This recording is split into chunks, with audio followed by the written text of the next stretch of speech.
Ibulat mga boss. So ayan mga boss. Good morning mga boss, mga 5:30 ng umaga. Pagigising ko. So ayan mga boss. May panibagong mga season na naman tayo. Ito sila mga boss.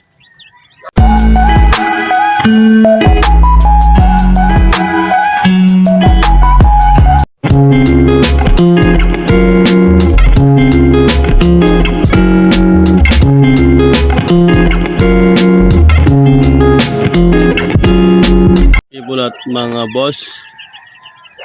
So ayan mga boss. Good morning mga boss, mga 5:30 ng umaga. Pagigising ko, tulog. So ayan mga boss. May panibagong mga season na naman tayo. Ito sila mga boss. Ayan. So bali mga boss, hindi ko na po na i-vlog yung yung nakaraang linis ko dito sa sa natin sa backyard. Tulungan natin ng 45 days broiler mga boss.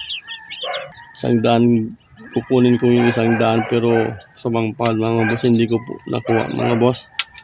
Yung 100 pieces na na manok na sisiw na ating inalagaan ngayon mga boss. Kinuha ko lang mga boss is 75 piraso, 75 piraso mga boss. Mainit ko lang. 75 piraso mga boss. So ayun nga mga boss, medyo maliliit na yung manok. Tapos nagmahal pa mga boss. Nagmahal yung manok. Dati kuha ko mga boss is 34 ang kuha ko isa 34-35 basta ganon. Pero ngayon mga boss, yung pagdating ko dun sa bilihan is nagmahal talaga. Ayaw magpatawad ni kuya. Hindi, okay lang mga boss kasi nagmahal siguro mga boss. Pero doon na nga mga boss, ang isa nito, ang isang chicken broiler natin mga boss is 37. Pero bumili pa rin ako mga boss ng 70 kasi hindi natin kaya pag pag 100. Hindi natin maabil yun 100 kasi 37 ang isa mga boss. So ganoon na rin yung mga boss, ganoon pa rin yung senaryo ko mga boss. Meron akong dito heater, meron akong plane saka dyan may baga yan mga boss, hindi na makita. May baga yan mga boss, naka-heater sila mga boss ng 3 days. Tapos naka-steady pa rin yung patukan nila mga boss, na mga papainit sila mga boss. Pero dati abog-abog mo lang yan mga boss. May baga kasi mga boss, may baga yan sa loob. Mainit. Maganda kasi pag mainit mga boss. Gusto nila mga boss yung klima. Mainit na mainit. Iwasan natin mga boss na nagkukumpulan sila. Tapos huwag natin silang tutulugan. Para medyo maliliit talaga sila mga boss. Tapos maya ako mga boss kasi maliliit. Tapos 47 pa.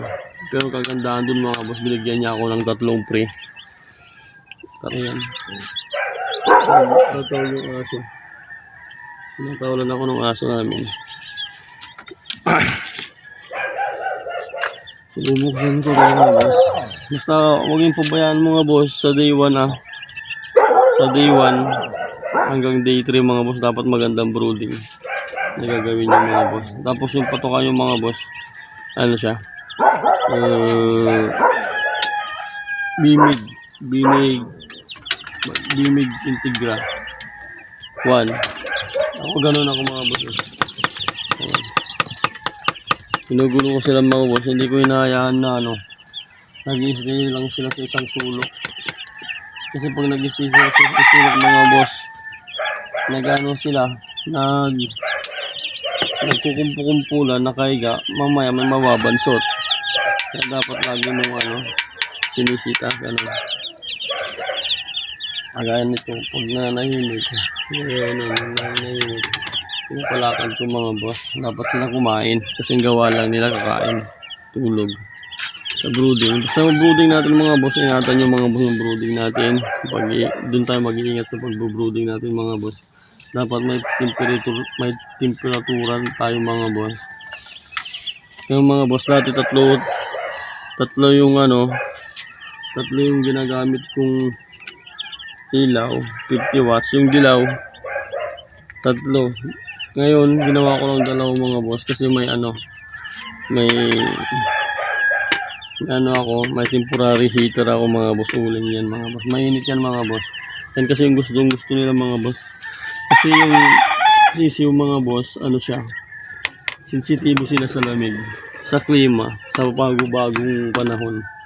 Lalo pag madaling araw, doon sila nadadali. Kaya talagang hindi ko tinutulugan mga boss. Idlip lang ako. Idlip. Hindi ko siya tinutulugan. Idlip gising. Dahil pag nag-uumpulan sila mga boss, talagang delikado. Yari tayo. Baka mamatayin tayo ng sisiw 37 isa. Kaya naghigpit ako ngayon mga boss. Talagang idlip lang. Wala yung isang oras na tulog. Para walang makawala. Kagaya ng mga boss. Ayan, okay sila mga boss. Pero yung nagkukumpulan na naman doon, gaganunin mo mga boss. Gusto nila yung mainit mga boss. Boss, may bagay yan mga boss. May bagay yan sa ilalim. Yung sisiw mga boss, kasi pag bagong walay pa lang yung sisiw, kailangan nila ng init ng katawan. Gaya din yan nung bagong pisang itlog. 1 week, 3 days, 4 days, nililimliman pa yan ng nanay niya sa pugad bago niya ilabas para lumakas. Ganun din to mga boss, mga sisiw. Kailangan pinapainitan. Lalo pag madaling araw mga boss talaga. Doon dito sa amin mga boss, sa madaling araw sobrang lamig. Kaya kasi tabi kami ng may mga dagat kami dito. Malapit kami sa dagat. Mga boss, dapat silang kumain mga boss. Kasi minsan mga boss, kasi sobrang init na rin. Yung parang nalilimliman sila ng init. Umihiga sila, natutulog. Kaya huwag mong hayaan mga boss na natutulog. Dapat silang kumain kaagad. Para mabilis silang lumaki. So ayan yung tips ko mga boss sa pag-brooding mga boss. Dapat mas maganda talaga yung brooding mo mga boss. Yung pinakaunang brooding mo mga boss, dapat maganda. Pasok na pasok sa banga. Yung mga boss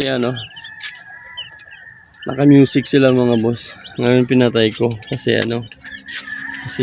dito yung music ko mga boss. Ayan. Ito muna ginagamit ko mga boss. Kasi yung isang radyo ko kailangan ng cellphone naman ang ginagamit noon. Yan yung radyo, sinasaksak lang. Okay. Tsaka mga boss, kailangan nilang mag-music para iwas ingay mga boss. Masasanay sila sa ingay para kahit maingay at tumahol yung aso, nagugulat sila. Yun kasi nang nai-stress yung mga boss manok. Pag wala kang music, tapos biglang umingay, mabubulabog sila. Magsisitakbuhan yan mga boss. Alam mo yan kung nagugulat din mga boss. May stress sila mga boss, magkakasipon, magkasakit. Mga boss. Kaya linalagyan natin ng music mga boss. So ayun mga boss nga, sinasabi ko nga sa mga vlog ko mga boss, kailangan natin lumago mga boss. Huwag lang tayo dito sa backyard. Kailangan nating lumango mga boss, maging poultry tayo mga boss. Tayo ang maging supplier ng mga manok sa market. Soon, ganun yung mindset ko mga boss.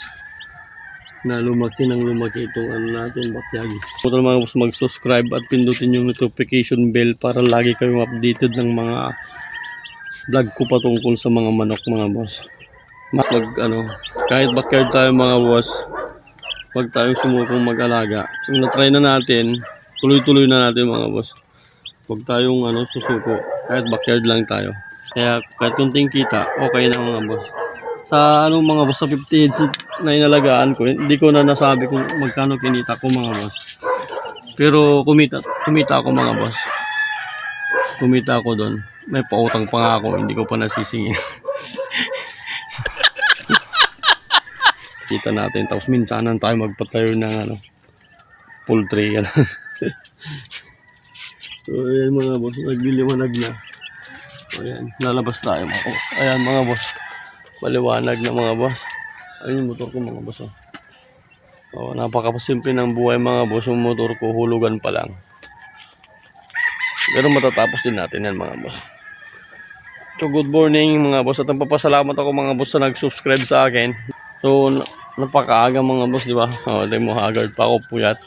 Kasi hindi ko talaga tinutulugan mga boss yung mga chicken broiler natin. Lalo na pag day 1. Mahirap na kasi pag nakalusot pati pusa dyan, patay tayo.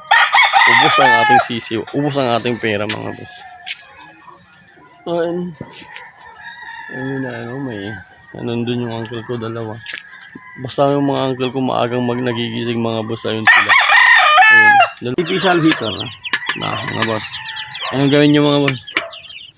So pagpatuloy tayo mga boss, huwag po tayong susuko sa ating pangarap. Kailangan nating lumaki. Bye-bye and God bless.